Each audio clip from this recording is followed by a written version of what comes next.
Good day, dear students, and welcome back to our class. In yesterday's class, and even in day before yesterday's class, we were looking at the story called Mrs. Addis, and we have seen so far that this is a story of a man named Peter Crouch who commits a crime. He shoots another man. He does not know whether the other man is dead or not, and it's late at night, and he goes to the only house that he knows he will be welcome in, the house of his best friend, that is Tom. Okay, and Tom is not at home, but his mother, Mrs. Addis, is very much there, and although she does not like Peter Crouch, she allows him to take shelter in his place while he is hiding from the guards. Right, and we see how Peter Crouch wants to escape, but he does not really have the money to escape. So Mrs. Addis gives him some money to buy a train ticket and escape to London. And when he was about to leave the house, that's when they can hear footsteps again. So he goes back into the shed that he was hiding in. And Mrs. Addis is in her kitchen. And we are told that while he's still hiding in the shed, they hear a knock at the door, and there is this guard named Whittler who enters, and he shuts the door behind him, and he tells Mrs. Addis that he's got bad news for her. It soon is clear to us that Mrs. Addis's only family, that is Tom, who also happens to be Peter Crouch's best friend, is no more. And how did he die?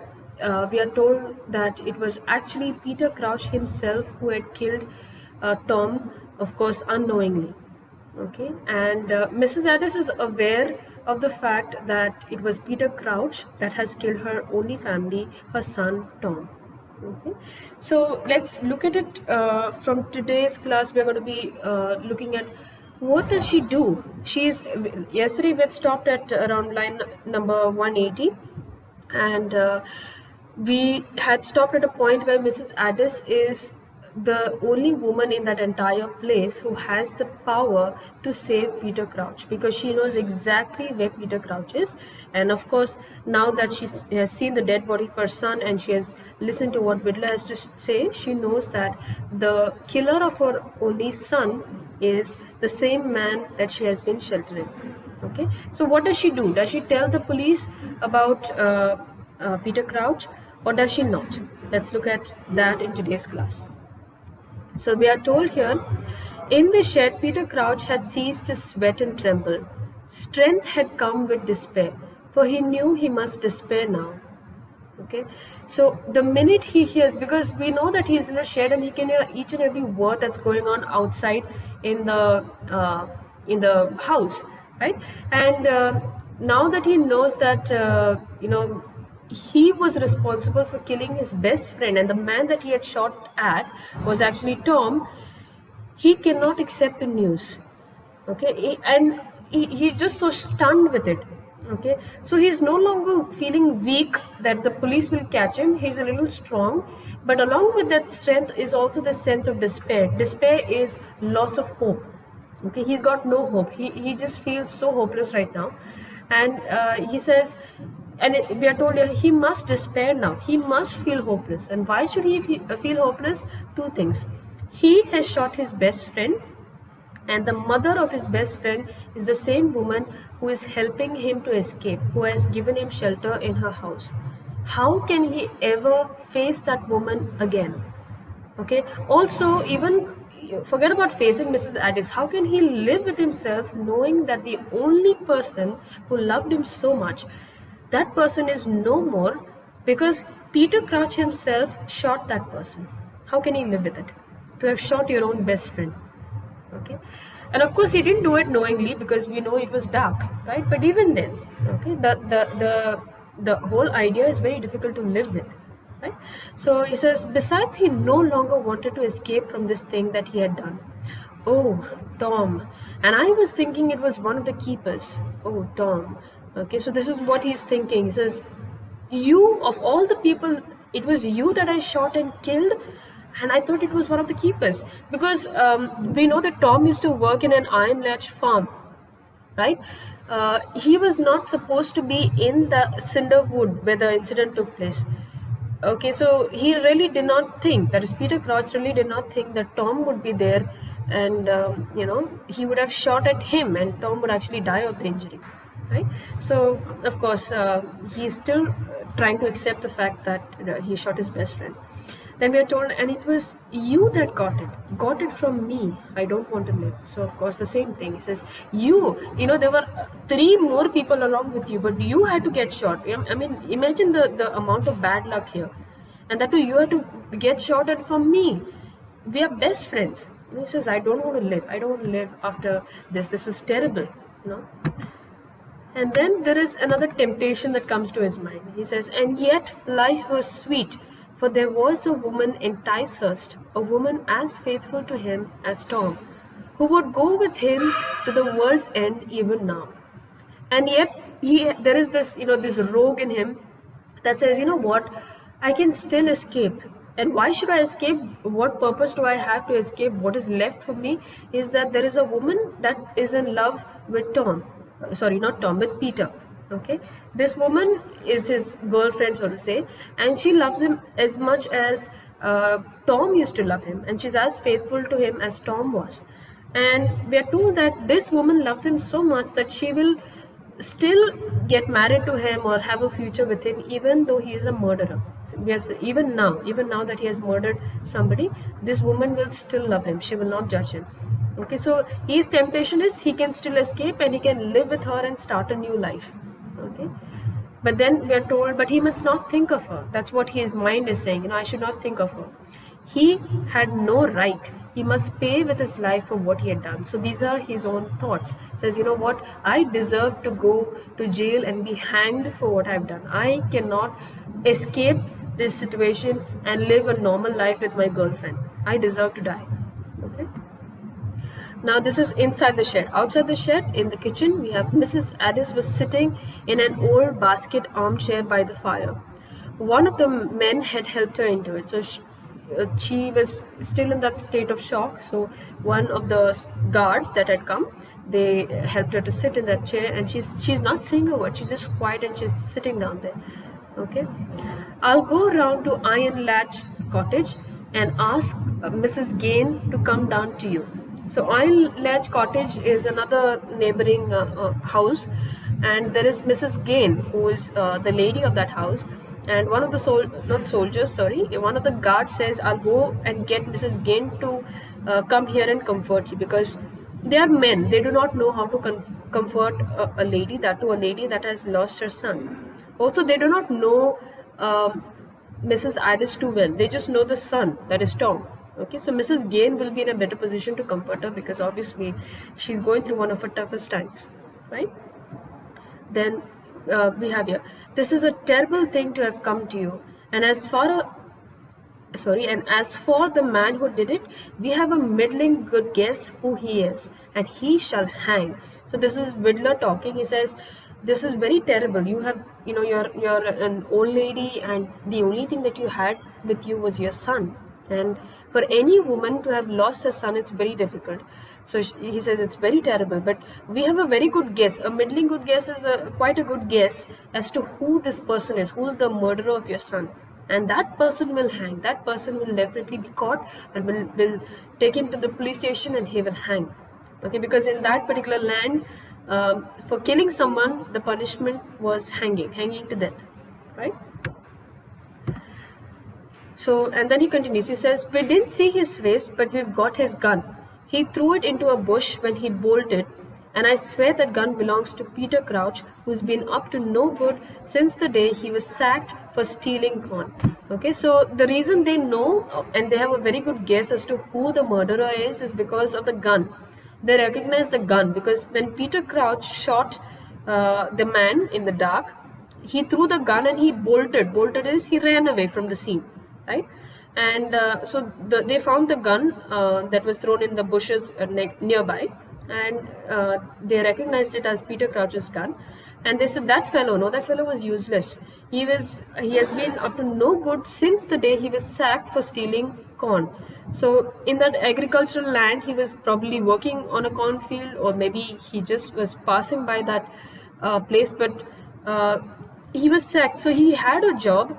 And because he stole corn is maize as we know of it, So because he stole corn, he was removed from the job. He was thrown out of that job, and ever since then, he does not have a steady job, and people of that place don't even like him. He just has a very bad reputation, so nobody wants anything to do with him. Okay. So ever since that day, he has been doing roguish things. He's been doing wrong things and thieving in order to survive. So this same fellow has now gone ahead and killed somebody, that too his best friend. But even Vidler says, but he could not have known it was Tom when he did it. He and Tom always being better friends than he deserved. So one thing even this guard knows, and in fact everybody in that place, they know about this, that he did not do it on purpose. If he knew it was Tom, he would never have shot at Tom. Okay, because he and Tom were actually good friends, and no person would shoot their own friend, right? So, but even then, Tom is dead. So that means Peter Crouch needs to be punished. Now, we are told Peter Crouch was standing upright now, looking through the crack of the door. So he was not sitting on the sacks anymore. He was standing, and through the cracks of the door, he was looking because he was feeling the tension, and he just, he wanted to know what is going on outside. Right?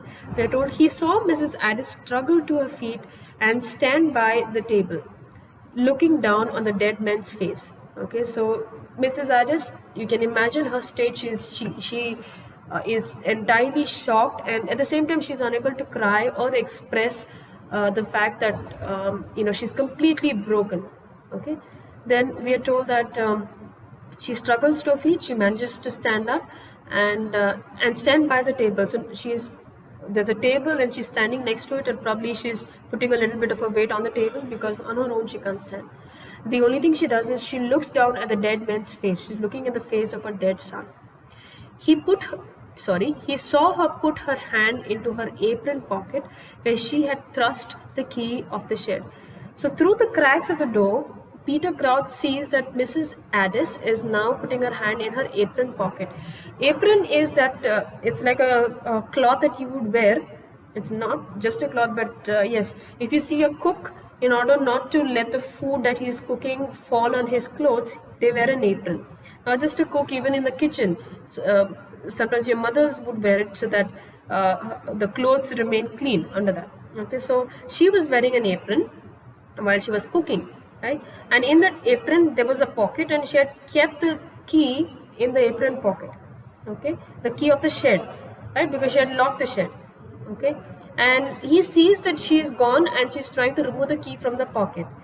So of course we know that she's removing the keys because she wants to tell the police that the criminal, that Peter Crouch, is right in my house. He's right behind that door in that shed. Go catch him and go let him hang. Okay, so he sees that.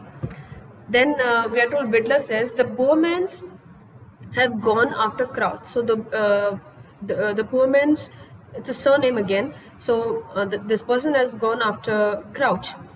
Okay, Crouch is Peter Crouch. They're trying to search for him, said Vidler, nervously breaking the silence.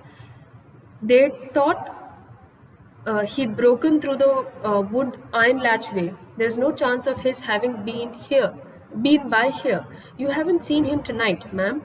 So they're still searching, and they're going, they have a rough guess as to which way he would have gone, but he's still inquiring with Mrs. Addis. He's asking her this question. He hasn't come this side, no? You have not seen him around your house, no? They're just trying to be sure. There was a pause, and this pause is so intense because what will Mrs. Addis do? Will she tell him that she's actually seen him and she's right, not she, but he's right here in the house? Or will she keep quiet? What will she do? After all, Peter Crouch has killed her beloved son. But Mrs. Addis, being Mrs. Addis, she says, no. Said Mrs. Addis, I haven't seen him. Not since Tuesday. She took her hand out of her apron pocket. Okay. So the very fact that she put her hand in the apron pocket was probably showing that she may have wanted to tell the police and the guards right here that Peter Crouch is in her own house. But something changes, and in this little pause that we have, something changes, and she decides that she does not want to tell the guards that the criminal is in her own house. And in fact, she goes ahead and she lies. She says, "No, I have not seen him. I have not seen him since Tuesday." She makes it even more realistic. Okay, she says, "I have not seen him since Tuesday." Okay, and of course, she removes her hand outside the apron pocket. Then we are told, "Well, we'll be getting around and fetch Mrs. Gain. Reckon you'd be glad to have her." So she says, they say, "Okay, we have to go. We need to go and catch Peter Crouch. But on our way, we will go and get." Fetch means get Mrs. Gain. So she will be with you because you need somebody to be with you because you're in a very bad state because this is very bad news, right? And reckon you'd be glad to have her. We guess, we think, we believe that you will feel better to have her because we can't comfort you. Okay, but she definitely will be able to comfort you. So Mrs. Addis only manages to nod. She just moves ahead a little bit and she says, "Okay, you can carry on." Then there's one request that she has. She says, "Will you carry him in there first?" And she pointed to the bedroom door. So she tells the guards that have come, "Please do one thing. Don't keep him here in the hall, but put him in the bedroom. Just carry the dead body and keep him in the bedroom." And that's the only request she has. The men picked up the stretcher and carried it into the next room. Then silently each wrung the mother by the hand and went away. Okay, so they lifted Tom's body in the stretcher and they keep it in the bedroom and they shake hands. Wrung the mother's hand means they just give a tight handshake to the mother and they go away.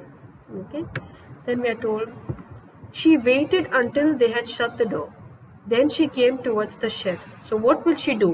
Will she herself execute justice in this case? Will she herself punish Peter Crouch, or what will she do? Because the minute they close the door, she comes. She remembers that Peter Crouch is in the shed. She came towards the shed. Crouch once more fell a shivering. He couldn't bear it.